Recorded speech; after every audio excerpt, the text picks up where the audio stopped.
இல்லை என்று சொல்லும் மனம் இல்லாதவன், ஈடு இணை இல்லாத கருணை உள்ளவன், இன்னல் பட்டு எழும் குரலை கேட்கின்றவன், எண்ணங்களை இதயங்களை பார்க்கின்றவன்.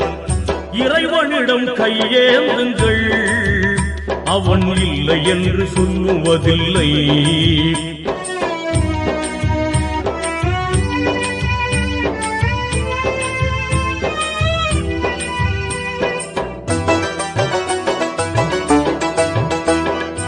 ஆசையுடன் கேட்பவர்க்கு அள்ளி தருபவன், அல்லல் துன்பம் துயரங்களை கிள்ளி எறிபவன், பாசத்துடன் யாவரையும் பார்க்கின்றவன், பாவங்களை பார்வையினால் மாய்க்கின்றவன், அல்லல் பாழும் மாந்தர்களே அயராதீர்கள், அல்லாஹ்வின்